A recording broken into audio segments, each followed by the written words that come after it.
Hi, everyone. Welcome to the Entropy Podcast. I'm your host, Francis Gorman. Before we dive in, if today's conversation challenges you, sparks a new idea, or sharpens how you think about the world, don't keep it to yourself. Subscribe, leave a review, and share this episode with someone who enjoys staying curious. Today, I'm joined by Elizabeth Bullock, a frontline leader who spent 3 years in Ukraine's most volatile zones, orchestrating life saving civilian operations. 10 days after Russia's full scale invasion, Elizabeth left a decade long career in technology startups and drove to Ukraine. Her experiences offer a rare ground truth perspective on Europe's largest conflict since 1945. Today, Elizabeth uses her insights to brief and advise senior military leaders, corporate boards, and policymakers, sharing the realities of the conflict and Russia's doctrine and how it increasingly affect Europe and the West.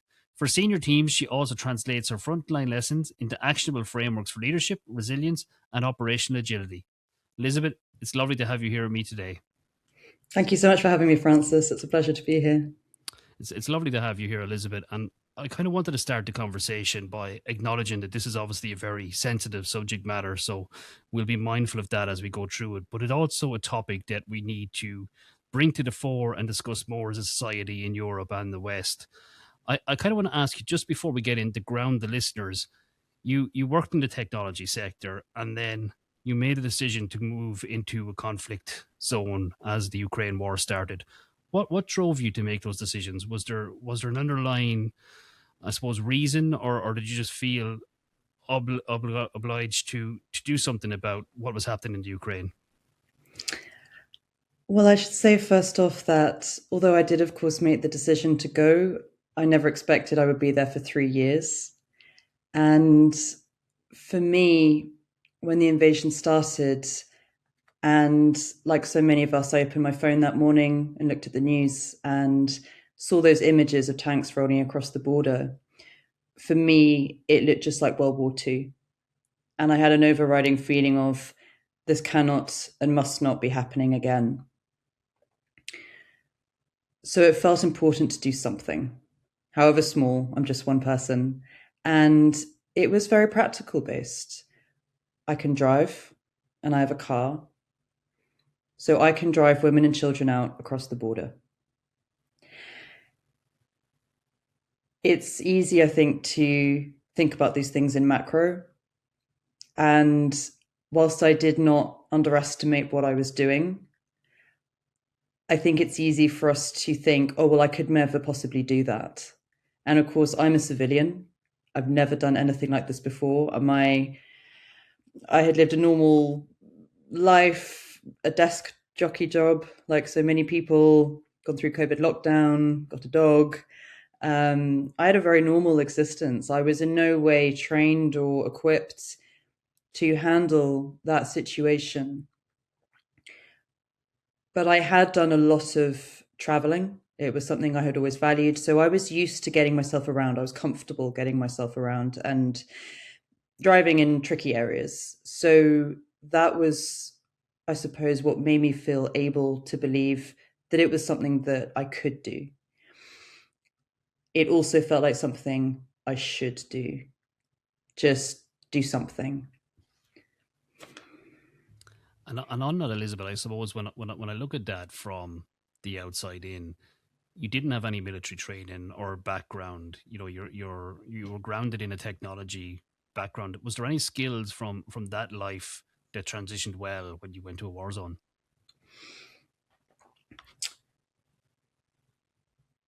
Initially, not when I was on my own, but I quite quickly, within the first couple of weeks, met some other Brits. And we decided to form a team and we started running mainly medical supplies into Kyiv. And this is when the Russians were trying to take the city, so they were on the outskirts. So the city was completely empty, like a ghost city. There was just army, there was a lot of fear. You could not take photographs of anything because the Ukrainians would be afraid that you were a spy. A lot of uncertainty in the air. And even that was further than I'd ever intended to go. But within a short time, we were asked by someone who became a very good Ukrainian friend, will you help us get people who are going to be trapped by the Russian advance in the Donbass? And by that, I mean people who were about to be trapped under Russian occupation because they were bedridden, disabled, elderly, amputees, people who physically could not escape the Russians at the gates. And that was not a decision that I took lightly. None of us did. We sourced intelligence, we made an operational plan, we had a team conversation. Was everyone comfortable with doing this? And we made a balanced decision that, yes, we would do this. And that became our MO for 2022. We were working up to 1 kilometer away from the Russians, which I never would have expected. And at that point, that was when my background in startups, I suppose, came through, because sadly and disappointingly, I did witness the failings of the large international organizations in Ukraine. Sadly, they were often absent, even more often incompetent. I'm sorry, but there's no other word. The output of their work was limited. And I found that difficult. I hadn't expected that. I'd never seen the third sector in action before. So I was not approaching this as, well, how can we be like the charities? How do other people do these things? For me, I just thought about it as if it was a startup, just with a different MO. Because in that kind of setup, you never have enough money, you never have enough people, resources, but you are 100% output focused, because if you are not, then the business won't survive. And you have this very unifying purpose, you have a really strong team spirit that you pull together, and if you'll excuse my language, you just get shit done. And that was our ethos with this team. It was very intentionally never a charity. It was, what needs to be done? Can we do it? If the answer is yes, we get on and do it. If we're not sure, what can we figure out? Because we probably can find a solution, and just get it done.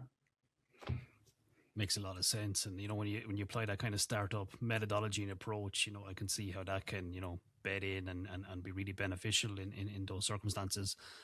In terms of personal resilience and what you have seen happening on the ground in Ukraine, the media in the West and Europe, I find, we see the pictures, we see the bombs landing, and then the next news segment comes on and we forget about it, and maybe at this point are almost immune to it, even though that's almost cruel to say in a way. From your time spent on the ground, how are people holding up? How is their actual individual resilience held true for so many years of the same? It must be brutal out there. Yes, people are certainly fatigued. And the last time I was back there for a visit, I definitely had a greater sense of that fatigue. Ultimately, it is not that anyone there believes that Ukraine should surrender, or that it should sentence all of the people who are currently under Russian occupation to continue that level of persecution. No matter how hard things have got, I've never met a Ukrainian who has said, yes, I believe that we should surrender territory for peace. And the reason for that is that they know that that is a false decision, because Russia would simply use any ceasefire, any pause to rearm and go again. And that Russia is not actually interested in peace, as it has continued to demonstrate. I think it's very confusing for people back at home, because there is, of course, a lot of media coverage about this peace deal. We've also recently seen a lot of coverage about the Ukrainian-US agreement potentially being close to completion. I believe firmly that Russia is only engaging with this peace process at all to placate Trump, but they do not have any actual intention of agreeing to a ceasefire.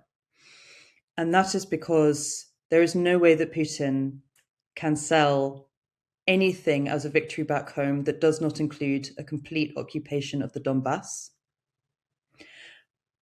But broader than that, if he agrees to a peace and a ceasefire, the entire modus operandi of him distracting his own people by maintaining an external war stops. I've heard many people say if this war stops, Putin is dead. His power will not survive. His premiership will not survive. He has to maintain this outward-looking enemy and threat. So the people in Ukraine understand this very well. So they are fatigued. They have loved ones at the front. They have their homes destroyed. They have missiles and shaheeds coming in at night. They have, even the power supply going down, it really wears you down. And I certainly experienced that. The first thing that we would do when we got home after work would be to run inside and flip the light switch. Because if you don't, then it's dark, it's cold, you can't cook anything, you can't have a hot shower. And whilst that's fine for a day or two, and it's not a big deal, if it's day after day after day, and particularly in a very cold Ukrainian winter, it does weigh you down. You do become exhausted, and everything is just that little bit harder. And we were lucky, we had a generator. We could afford to buy certain pieces of infrastructure that lessened the impact of those things. Many people in Ukraine cannot afford those things. So that fatigue is absolutely there, but that does not mean that there is a willingness to accept a surrender, because they know that Russia would use that to launch further attacks further into Ukraine. Talk to me about the attacks. So we read a lot about the kinetic warfare, the bombs, the tanks, all of that aspect of it. But is there a wider hybrid warfare happening where cyber, sabotage, all of those facets come into play that we need to be cognizant of, not just from the Ukrainian perspective, but as Europeans and from the West viewpoint in general? Is Russia as a threat actor contained to the Ukraine conflict? I mean, that's a great question. And absolutely the answer is no. They are not contained to that conflict. And one of the things I think that encapsulates that perfectly is the mistakes around referring to it as the war in Ukraine, because that implies two things. That is, it is geographically localized, and that Ukraine is the only country that Russia is interested in attacking. It also completely ignores the hybrid warfare piece. Now, I did not know this before I went to Ukraine, but Russia's view of the West is not limited to a recent look back of time period. What I mean by that is this goes back a long way for Russia. In the West, we are lucky where we don't live in a society where history is weaponized. So our look back period is very short. Basically, we're taught about World War II in school, and that's about it. With Russia, it's very different. And Western ideology and values are seen as a fundamental threat, because if you have an autocratic power whose people can see that there are free democracies elsewhere, a better standard of living. We all know that Russians famously send a lot of their children over to the UK for school, for example, and certainly a lot of them are living in London now, increasingly so. Then it's harder to control those people if they can see something else as more desirable. So Russia sees those ideology and those values in Western nations as a fundamental threat. I did not realize, I did not expect before I went there that Russia would be so focused on this. I've spent quite a lot of time looking at clips of Russia today, and you have to sort of search online because, of course, it is banned in the West. You can't just access these things, but you do find clips with English subtitles. And they talk in a derogatory way around many countries, about many countries, but most of all about the UK. The amount of airtime that they spend focusing on the UK being something that they would willingly attack, would like to attack, really surprised me. They have very much normalized their civilian population to the concept of dropping bombs on London, for example. So there is one example where the Russian ski team had been banned from competing following the full-scale invasion. And the head of the Russian Ski Federation, her response to this, so this is an international Winter Olympics body, so a very much an international body. Her response to it was, if we had dropped a bomb on London, we would be able to go wherever we want by now.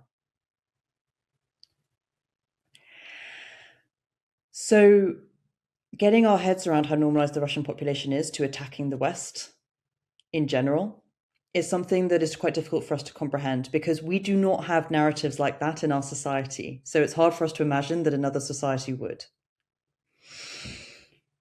Now, what that means in reality is that the West, and particularly Western Europe or any of these stronger European nations, are being attacked by Russia. And that is being done by hybrid warfare. They are not going to start firing missiles into London or Paris or Berlin. That will not happen. You might get some drone interference. I think we're all quite familiar now with small drones flying around and surveillance drones. But the biggest tool at their disposal is our phones.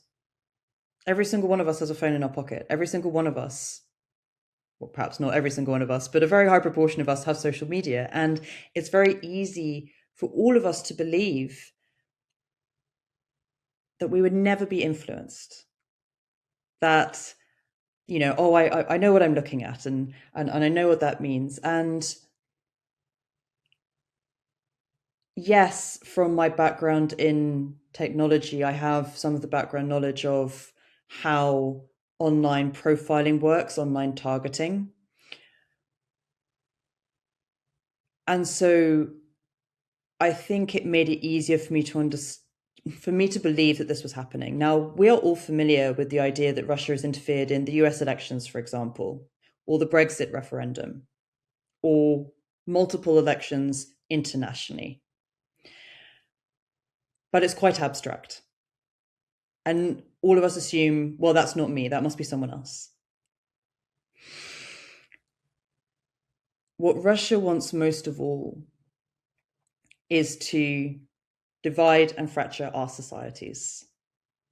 A divided nation can be conquered easily. The easiest way to win a war is by never firing a bullet. If you have a whole population that is distracted by other issues, is more focused on local problems like potholes, there's a lot of outrage about potholes, for example, then they're not focusing on the wider threat, which is an aggressive state.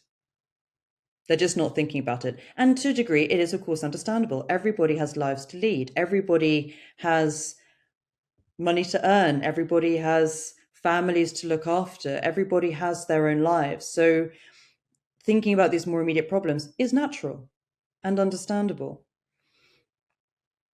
But Russia will keep pushing these narratives to keep us focused on those problems. So we're not focusing on the wider thing. And something that I came to realize is perhaps one of Russia's biggest tools in this sphere is the emotion of outrage. If you can create a feeling of outrage in someone, then it takes their attention.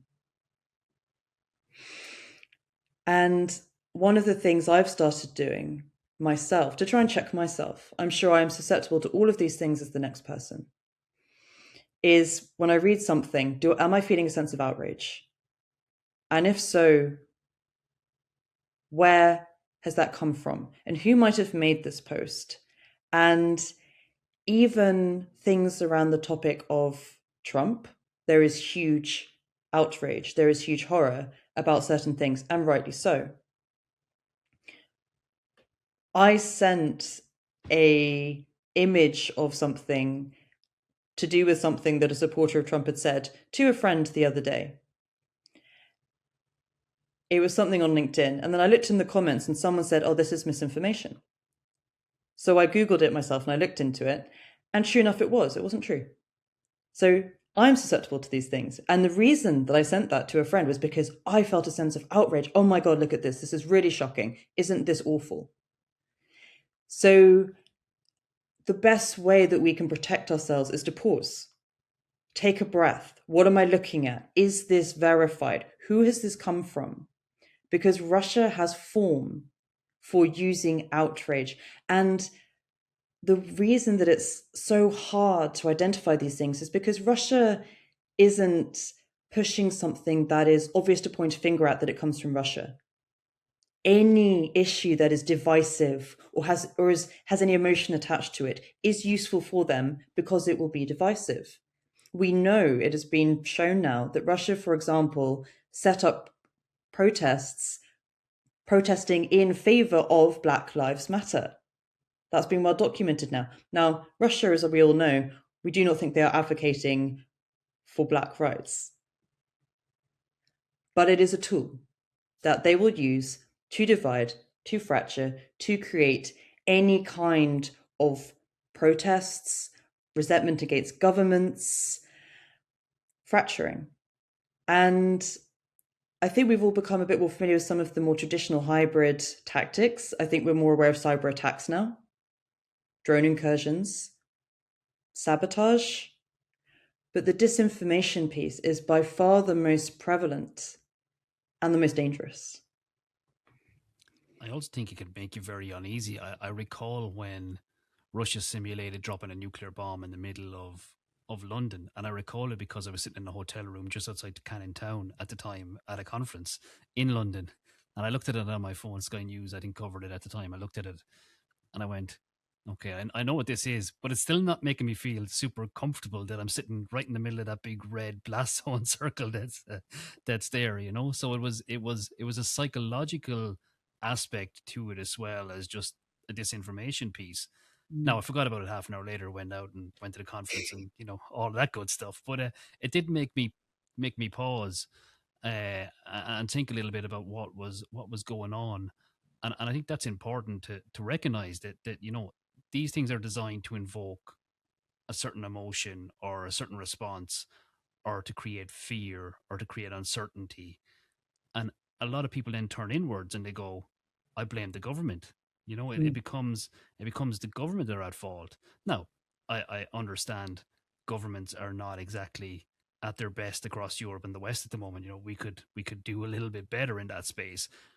But we have to recognize that there may be a seed of disinformation that has been planted that is slowly growing into something a lot worse for us.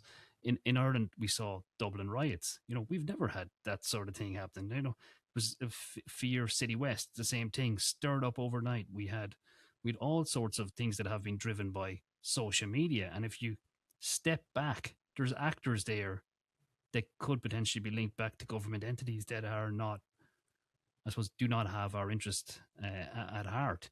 And I think it's important then to look at this outside of the lens of just the cyber attacks and the retail sector in the UK. I think we touched on before where we said, the impacts on Jaguar, etc., Mm. created harm to the GDP of the UK, which was phenomenal. That actually that was a fundamental impact on the economy.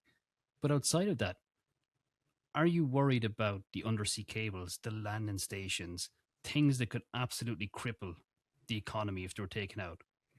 Absolutely. And it's, although there has been more coverage of these issues lately, and I think many people are aware a Russian tanker was recently seized and shortly before Christmas, and they were sabotaging undersea cables in the Baltic Sea.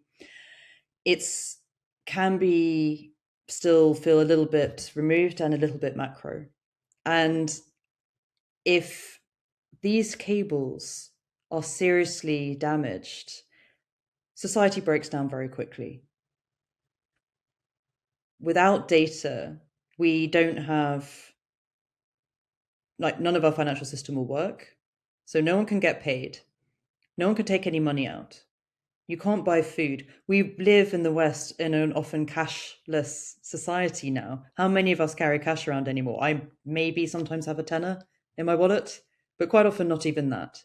So if that whole system goes down overnight, how do you even buy food? How do you buy anything that you need to live? How do you, if you don't have a car, how do you buy a train ticket to get to the people that you love if there's some kind of national emergency? If you have a car, how do you buy fuel? How do you buy anything that you need to function? And at the moment, and I'm speaking here from a British Armed Forces perspective, so I can't speak for anyone else's, but there is a conversation currently happening about building our first sovereign undersea cable repair ship, which means we don't have one. If we currently have our undersea cables attacked, we cannot even repair them. We already know that we cannot defend from this threat because, obviously, undersea cables cover a huge distance and they cannot be patrolled. It is incredibly our soft underbelly. But as you mentioned, landing stations as well, you have these cables come up on land before they then divide and split out. So you have this huge concentration of vulnerability at a very few select points around the coastline. And Russia knows this. And one of the things that has become very concerning is that after the full-scale invasion, as we know, a lot of Russian diplomats, etc., were expelled. So their agents on foreign soil, that whole capability was hugely reduced. And Russia has very successfully turned to the weaponization of domestic people. We know, for example, when there was a sabotage fire on a warehouse in the UK that destroyed about, I think it was around £1 million worth of military aid going to Ukraine, those were British civilians. They were recruited on Telegram by Wagner. Wagner at the time was operational. It has now been taken over by the Russian state. There have been a couple of pieces I've seen on this recently, but again, when you have people who, again, harking back to the disinformation piece, when you have people who are disillusioned with their country, disillusioned with their government, that loyalty has been eroded, and people being successfully, oh, well, maybe Russia isn't so bad, then that creates an opening. And then there are financial incentives. And how do you protect from that? And we've seen these patterns of behavior even elsewhere. I mean, we know that, for instance, that it has been found that the states were looking for Greenlanders who were potentially pro-American to scout these things out. So Russia does not need to have operatives here. It can recruit them. And again, this is sort of one-to-one contact. My understanding is that's pretty hard to trace. These things are difficult. Essentially, going back to the undersea cables point, if you had one of those people go to a landing station and set a fire, suddenly you would have an absolute catastrophe across the entire nation that we are not prepared for. And we talk about a whole of society approach following the Strategic Defence Review. But I think that is looked at more in terms of, and perhaps I'm speaking out of turn for people here, but I think again it's still thought of in a, maybe more in a slightly more conventional warfare way. How would society survive if a missile landed in London, as you were talking about, that simulation? But what do we do if our undersea cables are cut on the landing station? What do we do if there is a sabotage attack on one of our power stations? What do we do if one of the data servers for our financial system is attacked? I saw a video somewhere that showed where would be the strategic targets for a tactical nuclear strike in the UK. And it's not our army bases. It was one of the top ones was the large data server for the City of London.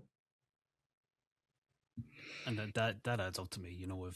If you want to cause maximum impact in an Ireland context, you blow up EU East 1 and EU West 1 in City West, which are the key data centers for Amazon and Microsoft, essentially. That brings down then huge portions of data that does transfers to the States and to mainland Europe, which is UK included. And that would be devastating in and of itself. Very much like if you destroyed a landing station, devastating in and of itself. And this is, I think people, because we consume a transparent digital layer almost as a fabric within our everyday lives, we don't necessarily realize the implications if that disintegrates. And it does, in essence. And I don't want to sound like we're fear mongering here, because this is a very important conversation to have. It, in essence, sends us back to a time pre-digital technology, which could mean your phones are almost functionless. You can still probably make a call, depending on if POTS network is still up, the plain old telephone system is still alive. But you can't send messages to some extent unless you've got satellite capability. It really does hinder our communications capabilities, our ability to make purchases, our ability to do transactions with each other. And if I may pick up on that fear mongering point, Francis, because you make a very good point there. Is this all just extreme? And the reason why I convey these things is that from having spent time in Ukraine, my suspension of disbelief that, that could never happen is what has changed. I have seen Russia, as we all have, firing missiles on energy infrastructure, which is purely to target the civilian population of Ukraine. That's not a military target. Of course, they are also hitting military targets.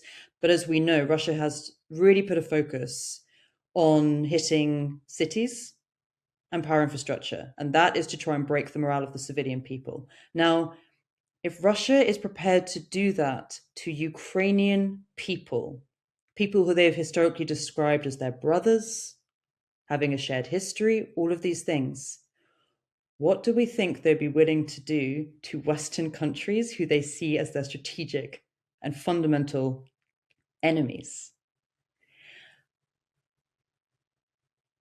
It's that piece of getting our heads around what would Russia be willing to do. I think they would quite happily do a fair bit. I think the only thing that would prevent that is unity and strength and deterrence. They know that, for example, right now, if they did destroy, for example, a major sea undersea cable to, let's call it the UK, they probably think that would provoke a response from Trump.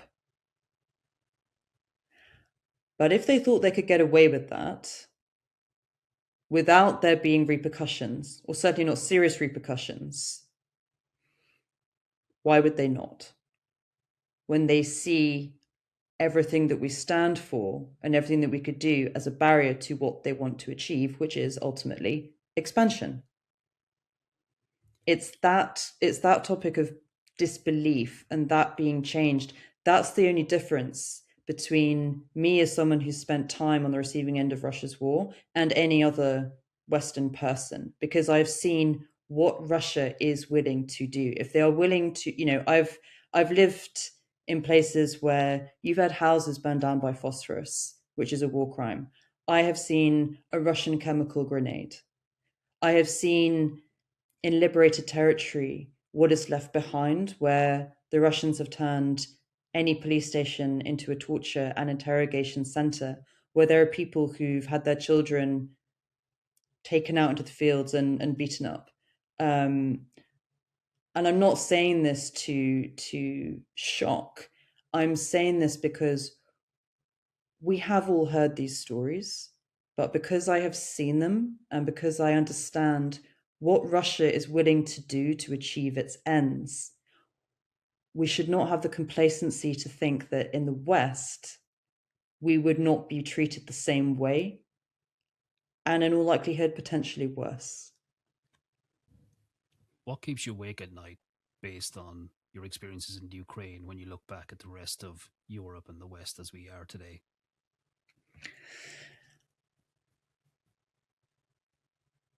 Well, two things on that, because I don't want to sound entirely doom and gloom. The hybrid threat does absolutely worry me, that we are not aware, that there are not open dialogues being had in the media from politicians. There is not an open dialogue as there is, for example, in the Nordics or the Baltics or Poland of, this is a real threat we are facing as a country. Let's respond to this. Because on the positive side, I do have faith in European people, Western people, for my country, British people, that people would rally, people would unite. I think how societies reacted to COVID was a wonderful demonstration of that. People really pulled together, people helped each other, that societal resilience of saying, no, damn it, we will not be cowed by this. We will rise to the challenge. I absolutely believe that is there.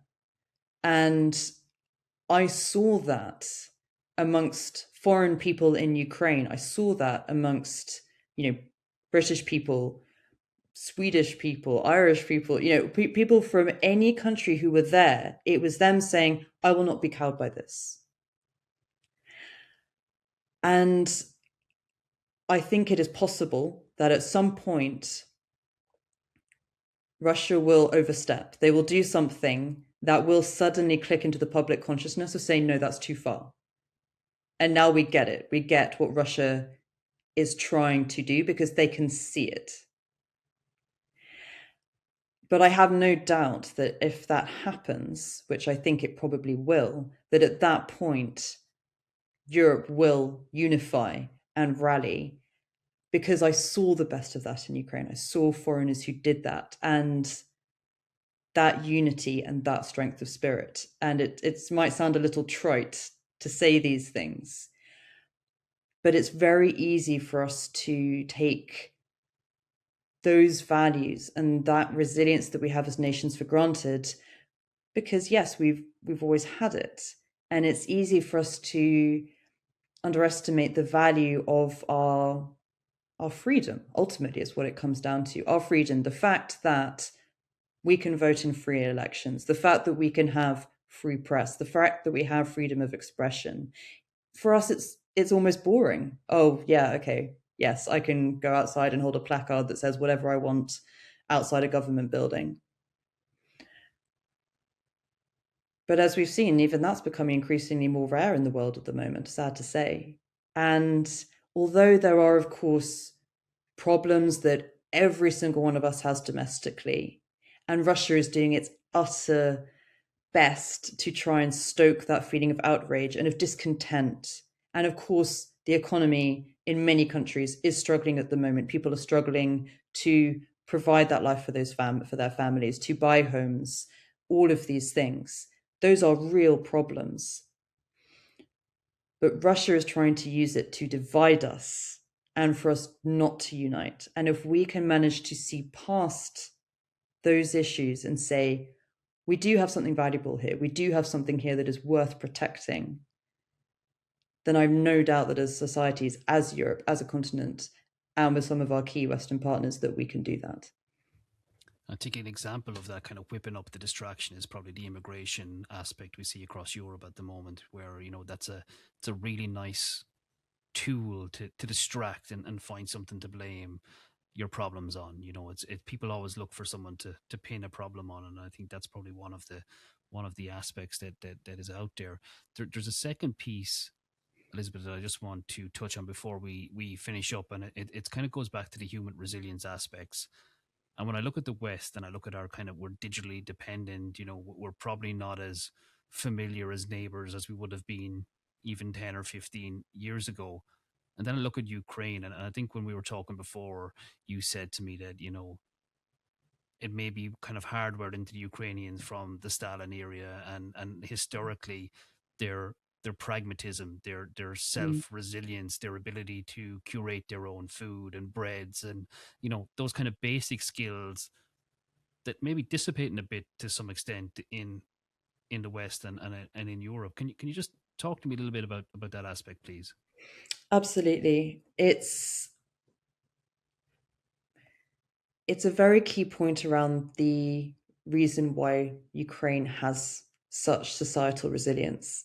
And there are actually two different elements of this that I would like to touch on. One is that Ukraine is much more advanced than many of us in the West technologically. We all have heard about the drones in Ukraine and that they've been able to develop things, and innovation. We always hear the word innovation. What that means is that they have a very high number of coders and developers. So you have this huge human resource that has been pivoted very effectively into the war effort, and in a very voluntary way. I've met many developers who were working in technology before, and they have joined up, or they are building weapons. And we don't have that in the West. We do absolutely have some thought leadership. We do have some excellent developers, but we don't have the volume. And we do not have a high prevalence of those kinds of skills within our armed forces. So that is where a difference lies on fighting a modern war. Now, on the civic resilience front that you just mentioned, because Ukraine has been through such hardship historically, it's very present in their national psyche. And again, this is where in the West we have this sort of freedom from history, because it isn't quite as traumatic what we've been through, essentially, and particularly in countries like Ireland, like the UK, that were never, for example, under occupation for a long time, so from Nazi Germany. So those pieces from the Second World War are a different experience. In Ukraine, even if you look at the Second World War, the amount of loss is very high. Belarus lost around 45% of its civic population during the Second World War. Ukraine lost around 25%. It might even have been higher. I might be slightly wrong on that figure. The point I'm getting at is a huge amount of their civilian population died. Then you have it falling under the Soviet Union. And because Ukraine had tried to gain its independence, it had fought for its independence at various points. Stalin wanted to suppress that. So when Stalin created collectivization and centralizing the power of all the farms, and it didn't work, it started to create mass poverty and mass starvation. And that spurred an idea for him. He had the idea to create a fake famine, essentially, in Ukraine by taking all of the grain and the food and the livestock that was produced and taking it back to Russia, particularly around 1933. This was known as the Holodomor. So you had millions of Ukrainian civilians starving to death. And I've heard these stories. The village that we spent the last year rebuilding, it was created by Stalin. People were plucked from all over the Soviet Union, from different areas, and just sort of dumped there and said, build yourself a house and get farming. But I spoke to women in that village about the time from the Holodomor, and how one of her uncles, when her mother and her mother's siblings had been very small, the parents had died, and so those little children had walked out from that village to someone else because a couple of other people looked after them. And her uncle, who was a small boy, he died just walking to the next village where someone was going to try and look after him and feed him. And this woman who's telling me this, talking about her uncle, she was in tears. This is very prevalent in the national psyche. We just don't have these things in the West. So what this means is that fear is still there, that fear of starvation, that fear of, I need to be able to look after myself. So what that means is that people are very good at growing food, preserving food. You also have a stronger delineation between urban and rural society in Ukraine, partly just because it's larger, you have more space, so you don't have that sort of urban sprawl. But also, it is, of course, a very agricultural society. So within villages, it's not that you just have a house. It's that every home is a small holding. They will have some chickens wandering around. If they can afford it, they will have a cow. More likely, they will have a pig. They will grow vegetables out the back. They will have fruit trees. They will, when they have a crop of something, they will get glass jars and preserve it. And the same with, pig fat. Saulo is famous in Ukraine. So they have trained themselves and retained the skills of how to survive. We think during COVID of how many of us were suddenly running out of food. I certainly was in the beginning. And yes, I was in an urban environment, so I wouldn't have had a garden to grow things in anyway. But how many people in the country grow their own food? A few do, but not many. So our ability in the West to survive, if our supply chains were severely disrupted, and particularly with vulnerabilities for Western nations that are island nations, like the UK, like Ireland, very quickly that's not funny. And Russia absolutely does weaponize these things. One of the other things that I saw in Ukraine was the weaponization of water. Russia, in the liberated area in the south, in Kherson and Mykolaiv, when the Ukrainian counteroffensive happened in late 2022, when the Russians were having to withdraw, before they withdrew, they tried to make it impossible for Ukrainian life to return. And the easiest way to do that is to destroy the water supply. So they would blow up pipes. They would use their tanks to shoot down water towers. They would even drop dead dogs or their own dead Russian soldiers down civilian wells to poison them. And then they would go. We have seen that going back to the hybrid warfare, we've seen that Russians have broken into water treatment plants in NATO states. This has happened in the Baltics. We have seen surveillance over things like this. Russia is, again, just in terms of the suspension of disbelief, what is Russia willing to do to achieve its ends? We have already seen that they are willing to break into a water treatment plant in the Baltic states. We've seen, for instance, that there was a cyber attack that remotely opened the gates of a dam. We saw them blow up the Novokakhovka Dam in Ukraine. And actually, although this wasn't their first intention, the primary intention was to prevent a Ukrainian counteroffensive across the Dnipro River in the south. The byproduct of that action was that overnight it contaminated the drinking water for all of those people in the south, in that southern area. And the water in that area had been really good quality. So for us as our team, that became our focus for 2023, was actually drinking water, which we hadn't anticipated, because none of those wells could be used. And again, back to the hybrid warfare piece, in terms of disruption and supply chains, suddenly you have panic buy of the water in the shops. All the water in the shops is gone. What do people do then? The people who have cars can go and buy some and go further inland. But what about the people who don't? What about the people who are old? What about the people who can't carry things very far? Very quickly, these things have huge effects on the civic population. So, although these causes of some of these actions in Ukraine were conventional. The Novokakhovka dam crisis, that was Russia physically blowing up a dam, striking it. It's thinking about what are our key vulnerability points in the West. And it is always going to be our critical national infrastructure, our communications, our power, our water. What do we need to survive? And that is where Russia is looking to attack us. But again, if they have fractured our society, if they've distracted us with other issues, if they've got us focusing on anything but the threat from Russia, then they are already going to consider that a win and will already make their life a lot easier. Elizabeth, it's fascinating. I know it's dark. I know there's a lot of dark undertones there, but I think it's something that people need to be aware of. Cybersecurity professionals need to be aware of the increased geopolitical threat. Government ministers need to start preparing society for potential, actions that may lead to discomfort across the Western and European states.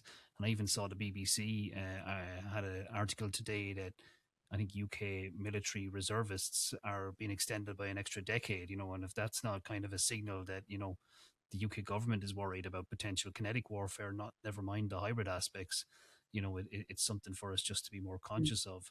I think we live in And a very Russia has been doing a lot of propaganda efforts towards our army reserves because they know what an important resource that is. So I've spoken to people who've talked about this, the amount of Russian misinformation and propaganda. I talked about fracturing and resentment and trying to fracture that piece. That is happening even with our reserves. Russia does not want any country in the West to have a reserve army that is motivated and engaged and loyal. Ultimately is what it comes down to. They are really trying to break that resource and fracture it.